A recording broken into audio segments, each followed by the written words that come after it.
আসসালামু আলাইকুম। আমি প্রফেসর শাহিনা আক্তার বানু, দর্শন বিভাগ, ঢাকা কলেজ, ঢাকা। আমি মাস্টার্স ফাইনাল ইয়ারের ছাত্রদের জন্য ফিলসফি অফ ল্যাঙ্গুয়েজ বা ভাষা দর্শনের উপর ক্লাস গ্রহণের জন্য উপস্থিত হয়েছি। আশা রাখি শিক্ষার্থীবৃন্দ তোমরা যেখানেই আছো নিরাপদে আছো, ভালো আছো। প্রথম অবস্থায় আমি বেশ কিছুদিন থার্ড ইয়ারের সিম্বলিক লজিক ক্লাসটি গ্রহণ করছিলাম। পরবর্তীতে কর্তৃপক্ষের নির্দেশে আবার আমরা মাস্টার্স ক্লাস গ্রহণের জন্য প্রস্তুত হয়ে তোমাদের ক্লাসে উপস্থিত হয়েছে। শিক্ষার্থীবৃন্দ, তোমরা জানো মাস্টার্সে আমি ভাষা দর্শনের উপর একটি কোর্সের অর্ধেক অংশ গ্রহণ করি। সেটি হচ্ছে উইটগেনস্টাইনের ফিলোসফিক্যাল ইনভেস্টিগেশনস, অর্থাৎ দার্শনিক অনুসন্ধানের যে কোর্সটি তোমাদের সিলেবাসভুক্ত আছে সেই অংশটি নিয়ে আমি আলোচনা করি। তো প্রথম ক্লাসে আমি একটু ভূমিকা আলোচনা করেছিলাম ভাষা দর্শনের উপরে, যে আমরা উইটগেনস্টাইনকে খোঁজার জন্য সেই অতীত থেকে মধ্যযুগ এবং আধুনিক যুগ পার হয়ে সমকালীন যুগে আমরা একটি অংশে বিশ্লেষণী দর্শনের সাক্ষাৎ পেয়েছিলাম। সেই অংশে আমরা দার্শনিক বার্ট্রান্ড রাসেলকে খুঁজে পেয়েছিলাম, মুরকে খুঁজে পেয়েছিলাম। এখানে একটু বলে রাখি যে কেন বিশ্লেষণী দর্শনে আমি বার্ট্রান্ড রাসেলকে খুঁজেছি। বার্ট্রান্ড রাসেলকে খোঁজার অর্থ এই যে উইটগেনস্টাইন এই বার্ট্রান্ড রাসেলেরই অনুপ্রেরণায় এই ভাষা দর্শনের উপর আগ্রহী হয়েছিলেন এবং তিনি পরবর্তী পর্যায়ে ফিলসফিতে এক অনন্য কৃতিত্বের স্বাক্ষর রেখেছিলেন ভাষার আলোচনার মাধ্যমে। সেই চমকপ্রদ ঘটনাটি তোমাদেরকে প্রথম ক্লাসে আমি বলেছিলাম যে প্রিন্সিপিয়া ম্যাথামেটিকা বা দ্য প্রিন্সিপালস অফ ম্যাথামেটিক্স দার্শনিক রাসেলের একটি অমর সৃষ্টি, যা গণিতের কোষ হিসাবে, বিশ্বকোষ হিসাবে সমাদৃত, বিশ্বব্যাপী সমাদৃত। শিক্ষার্থীবৃন্দ, আজ আবার দেখো আমি একটি ছক হোয়াইট বোর্ডে লিখেছি। কেন লিখেছি? যে মাস্টার্সের এই ভাষা দর্শন অংশটি আলোচনা করতে হলে তোমাদের বিশ্লেষণী দর্শনের দিকে চোখ রাখতে হবে। এই যে দেখো, বিশ্লেষণী দর্শনের দিকে চোখ রাখতে হবে।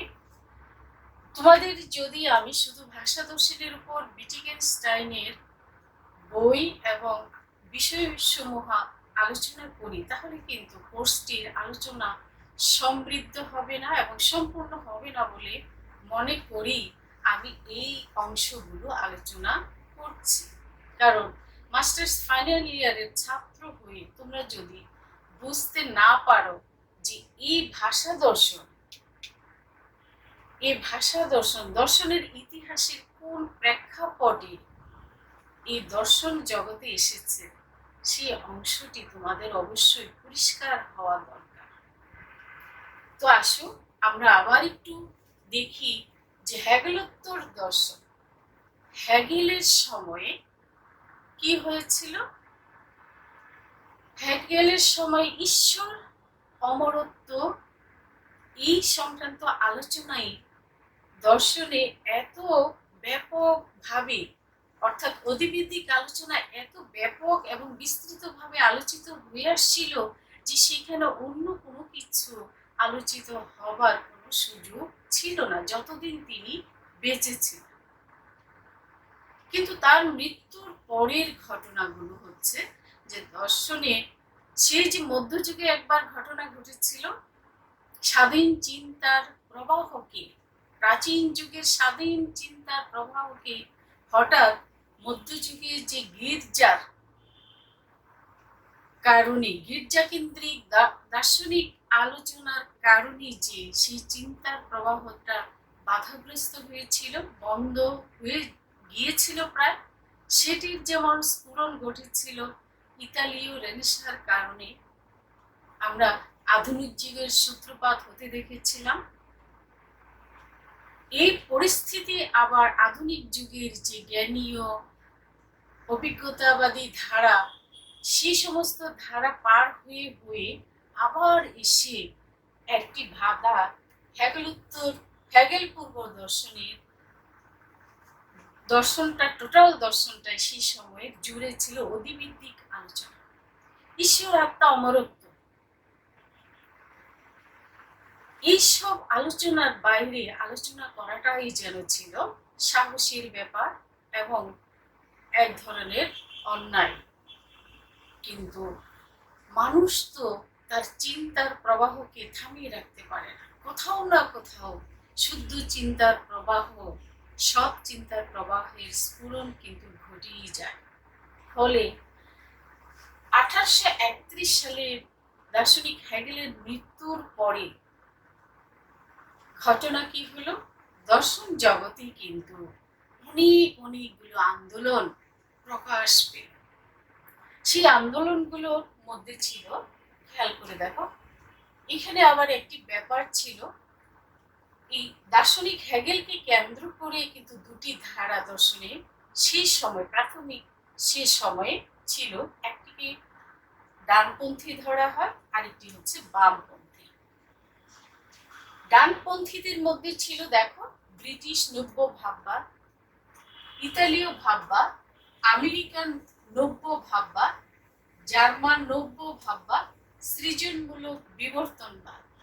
খেয়াল করে দেখো, সৃজনমূলক বিবর্তনবাদও সেই হেগেলের চিন্তার যে একটি অংশ, তখনও বেঁচে ছিল, তারা হেগেলের অংশকে সংস্কার করে পরিবর্তন করে জিয়ে রাখার একটি প্রচেষ্টা করেছিল। ফলে হেগেলের কিছু অংশ কিন্তু আমরা এইসব চিন্তা চেতনার মধ্যে লক্ষ্য করি, যদিও সেই অধিভিত্তিক আলোচনাটা কিন্তু এইসব আলোচনায় পরিবর্তন হয়েছে, সংস্কার হয়েছে, পরিবর্তন হয়েছে, কিন্তু হুবহু একই রকম ছিল না। এখন আসো আমরা এদিকে তাকাই, বামপন্থী। সেই যে হেগেলের সময় থেকে মানুষের চিন্তার মধ্যে একটি স্ফুরণ ঘটার একটি অপেক্ষা ছিল, সেটি আর একক চিন্তার স্ফুরণ ছিল না, মানুষ সে চিন্তাগুলো একজনের সাথে আরেকজন শেয়ার করে করে একটি যৌথ চিন্তার গ্রুপ তৈরি হয়েছিল। সেই গ্রুপগুলো আমরা লক্ষ্য করি, অর্থাৎ এগুলোকে আর দার্শনিক আলোচনা, একক দার্শনিক আলোচনা বলা যায় না, এগুলো হয়ে গেল একটি আন্দোলন। এই আন্দোলনগুলো একটি দার্শনিক আন্দোলন হিসাবে ইতিহাসে বা দর্শন ইতিহাসে পরিচিতি লাভ করে। সেই আন্দোলনগুলো খেয়াল করো, কার্ল মার্ক্সকে কেন্দ্র করে দ্বান্দ্বিক বস্তুবাদ, এটি জার্মান দার্শনিক কার্ল মার্ক্স, খুবই বিখ্যাত তিনি দার্শনিক, তোমরা জানো। তার সময়ে দ্বান্দ্বিক বস্তুবাদ নিয়ে তিনি বিশদভাবে আলোচনায় আমরা দেখি বিশ্বব্যাপী সেটি একটি আলোড়ন সৃষ্টিকারী মতবাদ। সমকালীন ভাববাদ, নব্য বাস্তববাদ, এখানে আমরা দেখি রিডকে দেখি, রাসেলকে দেখি, মুরকে দেখি। তোমরা একটা জিনিস খেয়াল করবে, যেখানে রাসেলকে আমরা পাই সেখানে দার্শনিক মুরকে পাই। দুজনই ব্রিটিশ দার্শনিক এবং দুজনই সমসাময়িক বান্ধব, সমসাময়িক বন্ধু, তবে আলোচনার মধ্যে কিন্তু তাদের কিছুটা পার্থক্য ছিল। কাজে যেখানেই রাসেল সেখানেই মুর। এরপরে তোমরা মাস্টার্সে দেখো, এই বামপন্থী সমকালীন পাশ্চাত্য দর্শনের কিছু ধারা কিন্তু তোমরা অলরেডি পড়বে, তাই না? এই যেমন ধরো স্বজ্ঞাবাদ পড়বে, প্রয়োগবাদ পড়বে। প্রয়োগবাদ নিশ্চয়ই পড়ো, পার্স, জেমস, ডিউ, শিলা। তোমাদের একটি কোর্স আছে প্রয়োগবাদ ও মানবতাবাদ, সেখানে কিন্তু দেখো জেমস থাকবে, শিলার থাকবে।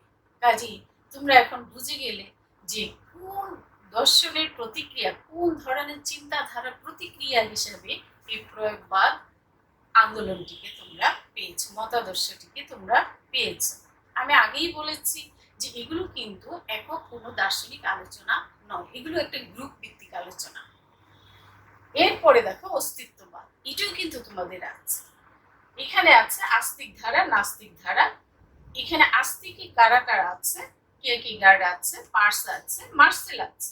নাস্তিকে আছে নিটশে, জাপল সার্থ। তোমরা জানো যে Jean Paul Sartre Being and Nothingness, এটি তোমাদের মনে হয় টেক্সট বই।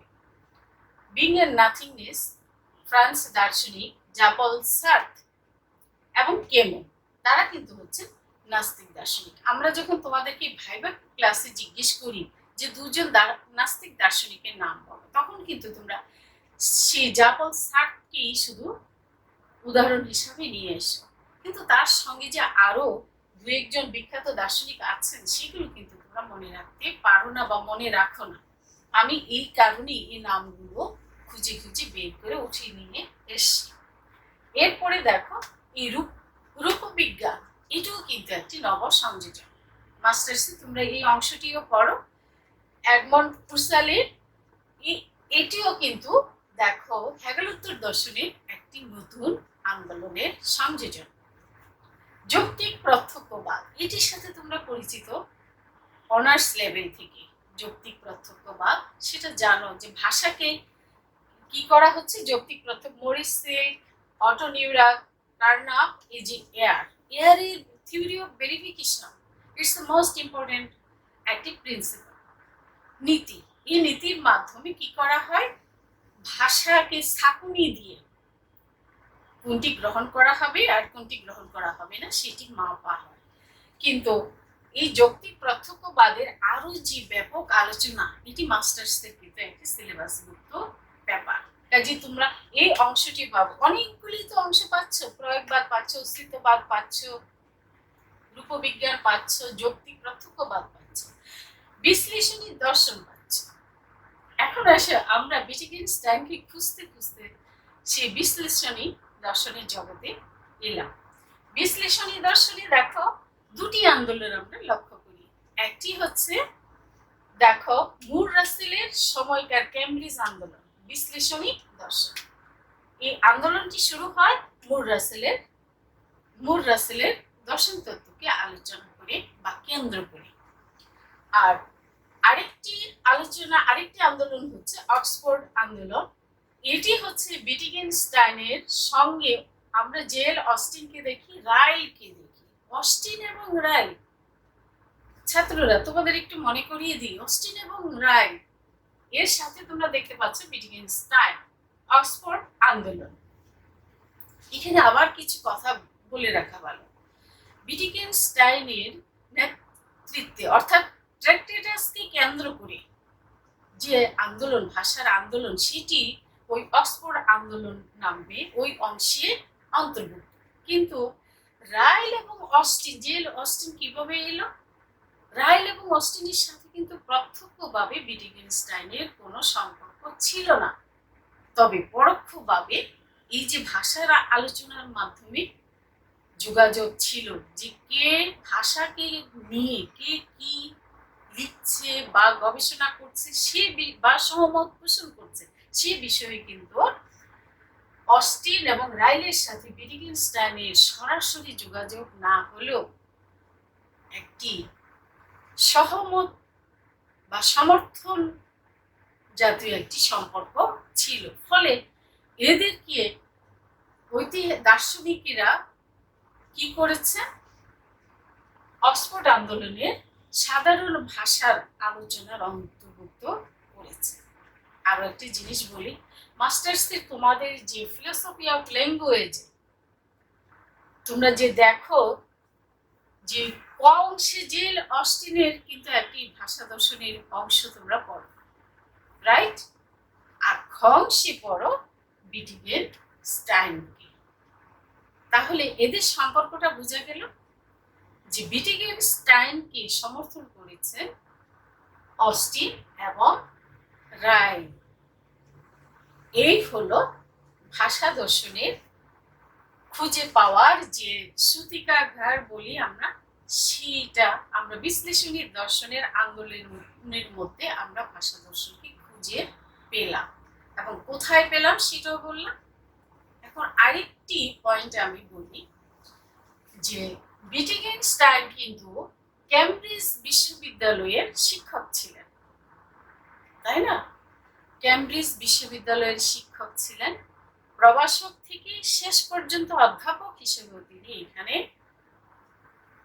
তার অধ্যাপনার কাল বা শিক্ষকতার কাল কাটিয়েছেন।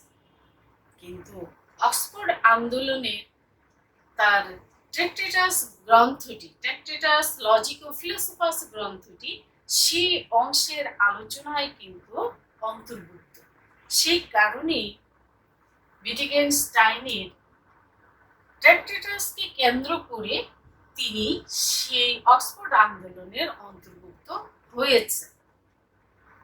কিন্তু তিনি প্রভাষক থেকে অধ্যাপক পর্যন্ত শিক্ষক ছিলেন কেমব্রিজ বিশ্ববিদ্যালয়ে। শিক্ষার্থীবৃন্দ, এখন আসো আমরা ছোট্ট করে জেনে নিই, কারণ আমি পরবর্তী ক্লাসেই উইটগেনস্টাইনকে কেন্দ্র করে ভাষা দর্শনের বিভিন্ন বিষয় তিনি যে লিখে গিয়েছেন সেই অংশগুলো আমরা আলোচনা করব। কিন্তু আমাদের যোগসূত্র খুঁজতে গেলে আমাদের তো একটু পিছনে ফিরতেই হবে। তোমরা তো অনেক পিছনে ফিরেছ আমার সাথে সাথে, কিন্তু আমি আশা রাখি যে ভাইবা ক্লাস বা একজন দর্শনের ছাত্র হিসাবে তুমি প্রথম বর্ষ থেকে ফাইনাল ইয়ার পর্যন্ত কি কি পড়েছ, তোমার কোন কোন স্টেজগুলো, দর্শনের কোন কোন চিন্তাধারাগুলোকে পার হয়ে হয়ে তুমি একেবারেই সমকালীন উপস্থিত হয়েছ, সেই অংশটি এখন তোমার চোখে পরিষ্কার হয়ে যাবে। বিশ্লেষণী দর্শন কেন আমরা আলোচনা করব? কেউ যদি গণিত বিষয়ে অনার্স পড়ে, তাকে কি কখনো গণিতের যে সংখ্যা 1 2 3 4 5 এই বিষয়ে পড়ে আসতে হয়নি? সেই ছোটবেলা 1 2 3 4, কিংবা আমরা যারা বাংলায় পড়ালেখা করেছি তারা কি আমরা স্বরবর্ণ ব্যঞ্জন বর্ণ পড়ে আসেনি? ইংরেজি যারা পড়ালেখা করি তারা তো ABCD পড়ি। প্রথম পর্যায়ের আলোচনাটা যদি আমরা ক্লিয়ার না হই তাহলে কিন্তু সামনে এগোনো যায় না। আমার এই গত দুটি ক্লাস, গত একটি এবং আজকের এই একটি ক্লাস করার উদ্দেশ্যই এটি যে দর্শনের বিভিন্ন পর্যায়গুলো যেন তোমরা পরিষ্কার হও এবং ভাষা দর্শন যে পড়বে, শুধু ভাষা দর্শন কেন, শুধু ভাষা দর্শন কেন, দেখো প্রয়োগবাদ, সংজ্ঞাবাদ, অস্তিত্ববাদ, মানে এই যে আন্দোলনগুলো সমকালীন পাশ্চাত্য দর্শনের যে মূল ধারা, এই ধারাগুলো যে যে অংশগুলো তোমাদের কোর্স আছে সিলেবাসভুক্ত, সেগুলো সম্পর্কে তোমরা একটি পরিষ্কার ধারণা পাবে আশা রাখছি। এখন আসো আমরা দেখি বিশ্লেষণী দর্শনের মূল কথা কি। বিশ্লেষণী দর্শনের মূল কথা হচ্ছে একে বিরোধিতা করে। ঈশ্বর অর্থাৎ ধর্মতত্ত্ব, ঈশ্বর, আত্মা, অমরত্ব, অধিবৃদ্ধিক ভাষা, এবং সাধারণ মানুষের কাছে একটি ধারণা আছে যে দর্শনের ভাষা হচ্ছে জটিল এবং এটি হচ্ছে ঘোরানো পেঁচানো ভাষা।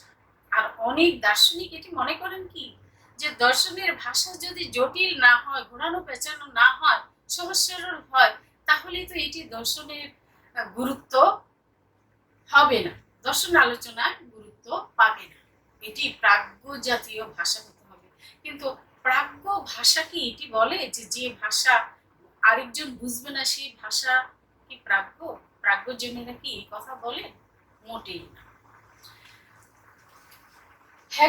হেগেলের সময়ের দর্শনটা আমরা বুঝেছি ঈশ্বর, আত্মা, অমরত্ব অর্থাৎ পরকালকে কেন্দ্র করে, তাই না?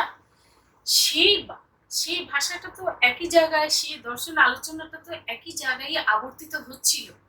যে আবর্তন থেকে বিচ্ছিন্ন হয়ে একই রকম আন্দোলন দর্শনের মাধ্যমে আমরা দর্শন জগতে বিচিত্র বিচিত্র কিন্তু মানব জাতির জন্য মানব চিন্তার যে বিকাশ উন্নততর হয়েছে সেটি কিন্তু আমরা এই সব দার্শনিক আলোচনার যে ধারা এই ধারাগুলো থেকে আমরা লক্ষ্য করি।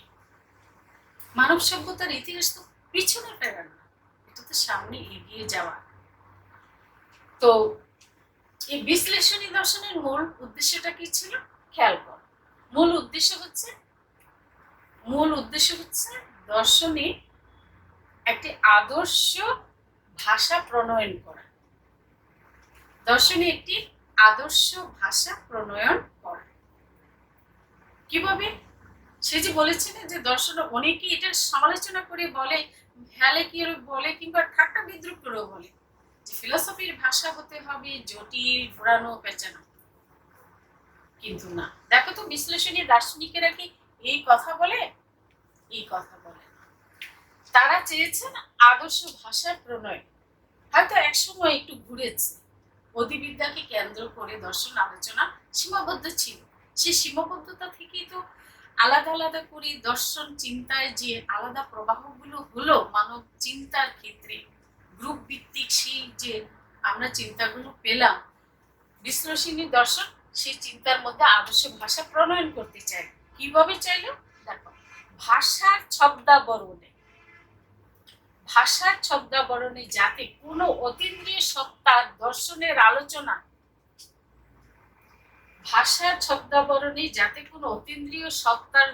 দর্শনের আলোচনায় পুনরায় দর্শন ফিরে না যায়, এই জন্য স্পষ্ট ও দ্ব্যর্থহীন আদর্শ ভাষা প্রণয়ন করা, যাতে থাকবে বিজ্ঞানের পর্যবেক্ষণ ও পরীক্ষণ নীতি এবং সঙ্গে থাকবে যুক্তিবিদ্যার বিশ্লেষণ পদ্ধতি। কেমন হলো বিষয়টি? সেই যে বলা হয় যে দর্শনের ভাষা হচ্ছে ঘোরানো, পেঁচানো, অধিবিদ্যিক, এরকম অনেক একই জায়গায় আবর্তিত। সেই সমালোচনা বাদ দিয়ে আমরা দেখি বিশ্লেষণী দর্শন বলল সেই ভাষায় থাকতে হবে বিজ্ঞানের পর্যবেক্ষণ ও পরীক্ষণ নীতি। বিজ্ঞানও থাকতে হবে, যুক্তিবিদ্যাও থাকতে হবে। বিজ্ঞানের কি থাকবে? পর্যবেক্ষণ ও পরীক্ষণ নীতি, এবং যুক্তিবিদ্যার থাকবে বিশ্লেষণ পদ্ধতি। তবেই দার্শনিক ভাষা হবে মানুষের কাছে, সাধারণ মানুষের কাছে গ্রহণযোগ্য। এরপরে এই বিশ্লেষণী দর্শনের এই কেমব্রিজ আন্দোলনের মহানায়ক হিসাবে আমরা যাকে চিহ্নিত করি তিনি হচ্ছেন বার্ট্রান্ড রাসেল। খেয়াল করে দেখো, বার্ট্রান্ড রাসেল যিনি আমাদের এই এশিয়া মহাদেশে এসেছিলেন, ভারতবর্ষে এবং চীনেও তিনি কিছুদিন অবস্থান করেছেন। বার্ট্রান্ড রাসেল কিন্তু দর্শনের জন্য নোবেল প্রাইজ পেয়েছে। এখন আসো আমরা বার্ট্রান্ড রাসেলের একটি বই সম্পর্কিত বিষয় নিয়ে একটু আলোচনা করি। বিশ্লেষণী দর্শনে বার্ট্রান্ড রাসেল তার বিখ্যাত বইটির নাম হচ্ছে দ্য প্রিন্সিপালস অফ ম্যাথমেটিক্স।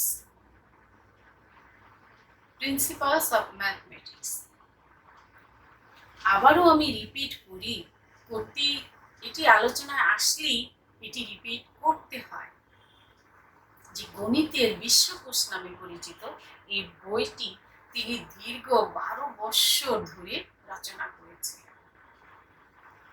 আর আমাদের যে ভাষা দার্শনিক যাকে নিয়ে আমরা আলোচনা করব, তিনি কিন্তু এই বইটি পড়ে দর্শনের প্রতি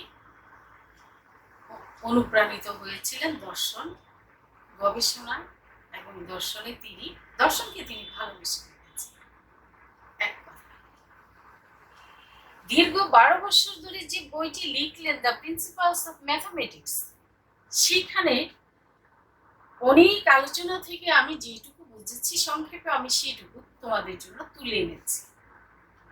তিনি সেখানে কি করেছেন? গণিতকে যুক্তিতত্ত্বের রূপ হিসাবে প্রতিষ্ঠা করা, মানে তিনি ম্যাথমেটিক্সকে যুক্তি তত্ত্বের রূপ হিসাবে প্রতিষ্ঠা করেন।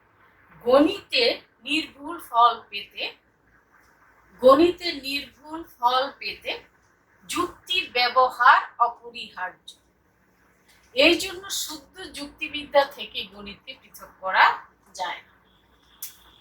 আমরা এখন একটু আলোচনায় ফিরি। পিয়ানো তিনি একজন গণিতজ্ঞ। বার্ট্রান্ড রাসেল তার কাছে কিছু গণিতের নিয়ম নীতিও শিখেছিলেন। গণিতের নীতিগুলো কি করতে হয়? বিশুদ্ধ হতে হয়। বার্ট্রান্ড রাসেল 12 বছর ধরে গণিত এবং যুক্তিবিদ্যা এই দুটিকে একত্রিত করার যে মহান নিরলস চেষ্টা করেছিলেন, তার পরিপ্রেক্ষিতেই আমরা যে ফলটি পেলাম সেটি হচ্ছে গাণিতিক যুক্তিবিজ্ঞান। এখন আসো আমরা দেখি বার্ট্রান্ড রাসেলের এই যে নিরলস পরিশ্রমের ফল, দ্য প্রিন্সিপালস অফ ম্যাথমেটিক্স। যিনি অ্যারোনটিক্যাল ইঞ্জিনিয়ারিং পড়তে এসেছিলেন, তাকে কতটা প্রভাবিত করেছিল এই গণিত ও যুক্তিবিদ্যার খেলা। সেই খেলাটি কিন্তু আমরা উইটগেনস্টাইনের ট্র্যাক্টাটাস লজিকো ফিলোসোফাস গ্রন্থে লাভ করি। শিক্ষার্থীবৃন্দ, এই হলো আমাদের ভাষা দার্শনিক সমকালীন অস্ট্রিয়ার ভাষা দার্শনিক উইটগেনস্টাইনের ভাষা দর্শনের উপর তার যে পাণ্ডিত্য, সেটি কিন্তু তার শিক্ষাগুরু বার্ট্রান্ড রাসেলের প্রভাবেই হয়েছিল। সেই অংশটি আমরা দ্বিতীয় পর্যায় থেকে আবার আলোচনা শুরু করব। আশা রাখি তোমরা উইটগেনস্টাইনের দর্শনকে হয়তো অনেকে বুঝে উঠতে কষ্ট পাও বা কঠিন মনে হয়, জটিল মনে হয়। এটি কিন্তু কঠিন, জটিল বা কষ্টকর কোনো কিছুই না, যদি আমরা তার অতীত ইতিহাস জানি। কারণ তিনি খুব সাধারণ ভাষায় দর্শন আলোচনায় না যে গণিত এবং যুক্তিবিদ্যা কেন্দ্রিক আলোচনাকে কেন্দ্র করে তার ভাষা দর্শনকে এগিয়ে নিয়েছে।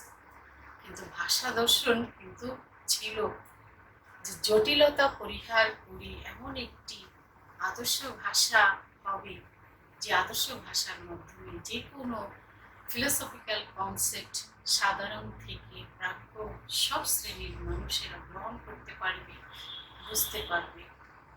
এমনকি তারপরও উইটগেনস্টাইন ভাষা দর্শনের তার শিক্ষাগুরু বার্ট্রান্ড রাসেলকে থেকেও এগিয়েছিলেন। কেন এগিয়েছিলেন সে বিষয়টি আমরা পরবর্তী ক্লাসে আলোচনা করব। শিক্ষার্থীবৃন্দ, তোমরা যেখানেই থাকো ভালো থাকো। আশা রাখি পরবর্তী ক্লাসগুলো শুনতে তোমরা আগ্রহী হবে।